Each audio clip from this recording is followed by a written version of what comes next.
কোনো বাপেকৰ সম্পত্তি বা কোনো ঘৰৰ পৰা পইচা নি পেলাই মন্ত্ৰী বিধায়ক বা মুখ্যমন্ত্ৰীয়ে যিসমূহ আঁচনি দি আছে সেই আঁচনি কিন্তু দিয়া নাই। সেয়া ৰাইজৰ ধন, ৰাইজৰ কৰ কাটলৰ ধন, টুল কৰে হওক, সম্পত্তিৰ কৰে হওক বা আপুনি ৰাতিপুৱা শোৱাৰ পৰা উঠি ব্যৱহাৰ কৰা সেই কলগেটটোৰ পৰা আৰম্ভ কৰি আপুনি যদি এখন ৰেষ্টুৰেণ্টত কিবা সুস্বাদু খাদ্য খাইছে তাত ভৰা GST লৈকে হওক, সেইসমূহ কৰ কাটলৰ পৰা যিসমূহ টকা সংগ্ৰহ হয় সেই পইচাই কিন্তু ৰাইজৰ টকাৰে ৰাইজক দি আছে। এই ক্ষেত্ৰত কোনো বিজেপি দলৰ ভিতৰৰ পৰা কিন্তু কোনো ধৰণৰ তেনেকুৱা অৰুণোদয় আঁচনি হওক বা অন্যান্য হিতাধিকাৰী আঁচনিৰ ধনেই হওক সেয়া কিন্তু দিয়া নাই। গতিকে সমাজৰ সকলো স্তৰৰ বিশেষকৈ যিসমূহ দৰিদ্ৰ লোক তেওঁলোক লাগিলে কংগ্ৰেছক সমৰ্থন কৰক বা বিজেপিকে সমৰ্থন কৰক বা অগপকে সমৰ্থন কৰক বা জাতি ধৰ্ম বৰ্ণ নিৰ্বিশেষে এখন চৰকাৰে দিয়া প্ৰত্যেকটো জনকল্যাণমূলক আঁচনি বা হিতাধিকাৰী সজোৱা আঁচনি প্ৰত্যেকগৰাকী সমাজৰ দৰিদ্ৰ স্তৰে হওক বা অন্যান্য স্তৰৰ মানুহে কিন্তু যিসমূহ তাৰমানে নীতি নিৰ্দেশনা সেইখিনিৰ ভিতৰত থাকি পেলাই কিন্তু লাভ কৰিব লাগিব। তাত কোনো কিন্তু বিজেপি দলৰ সদস্য হ'লে এইখিনি লাভ কৰিব লাগিব সেই তেনেকুৱা কথা কিন্তু কেতিয়াও আহি নপৰে। তাৰ সমান্তৰালকৈ মুখ্যমন্ত্ৰীক সুধি বা মুখ্যমন্ত্ৰীৰ পৰা পৰামৰ্শ লৈ পেলাই সংবাদ মাধ্যমে কেতিয়াও কিন্তু বাতৰি পৰিৱেশন নকৰে আৰু ই গণতান্ত্ৰিক পৰম্পৰাৰ কিন্তু একদম পৰিপন্থী।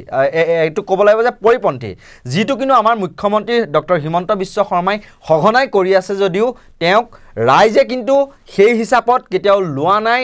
ৰাইজে কিন্তু তেওঁক কথাৰে প্ৰত্যুত্তৰ কিন্তু দি আছে। তেওঁ আপলোড কৰা ভিডিঅ'সমূহৰ তলত আপোনালোকে কমেণ্টবোৰ দেখিলে কিন্তু আপোনালোকে নিশ্চয়কৈ ধৰিব পাৰিব। কোনো বাপেকৰ সম্পত্তি বা কোনো ঘৰৰ পৰা পইচা নি পেলাই মন্ত্ৰী বিধায়ক বা মুখ্যমন্ত্ৰীয়ে যিসমূহ আঁচনি দি আছে সেই আঁচনি কিন্তু দিয়া নাই। সেয়া ৰাইজৰ ধন, ৰাইজৰ কৰ কাটলৰ ধন, টুল কৰে হওক, সম্পত্তিৰ কৰে হওক বা আপুনি ৰাতিপুৱা শোৱাৰ পৰা উঠি ব্যৱহাৰ কৰা সেই কলগেটটোৰ পৰা আৰম্ভ কৰি আপুনি যদি এখন ৰেষ্টুৰেণ্টত কিবা সুস্বাদু খাদ্য খাইছে তাত ভৰা GST লৈকে হওক, সেইসমূহ কৰ কাটলৰ পৰা যিসমূহ টকা সংগ্ৰহ হয় সেই পইচাই কিন্তু ৰাইজৰ টকাৰে ৰাইজক দি আছে। এই ক্ষেত্ৰত কোনো বিজেপি দলৰ ভিতৰৰ পৰা কিন্তু কোনো ধৰণৰ তেনেকুৱা অৰুণোদয় আঁচনি হওক বা অন্যান্য হিতাধিকাৰী আঁচনিৰ ধনেই হওক সেয়া কিন্তু দিয়া নাই। গতিকে সমাজৰ সকলো স্তৰৰ বিশেষকৈ যিসমূহ দৰিদ্ৰ লোক তেওঁলোক লাগিলে কংগ্ৰেছক সমৰ্থন কৰক বা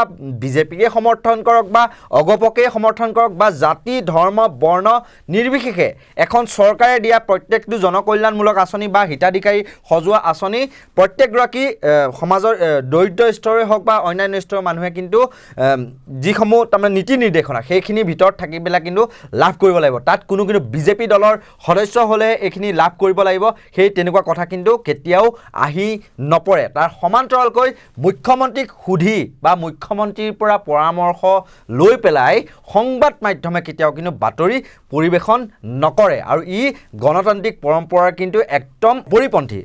এইটো ক'ব লাগিব যে পৰিপন্থী, যিটো কিন্তু আমাৰ মুখ্যমন্ত্ৰী ডক্টৰ হিমন্ত বিশ্ব শৰ্মাই সঘনাই কৰি আছে যদিও তেওঁক ৰাইজে কিন্তু সেই হিচাপত কেতিয়াও লোৱা নাই। ৰাইজে কিন্তু তেওঁক কথাৰে প্ৰত্যুত্তৰ কিন্তু দি আছে। তেওঁ আপলোড কৰা ভিডিঅ'সমূহৰ তলত আপোনালোকে কমেণ্টবোৰ দেখিলে কিন্তু আপোনালোকে নিশ্চয়কৈ ধৰিব পাৰিব।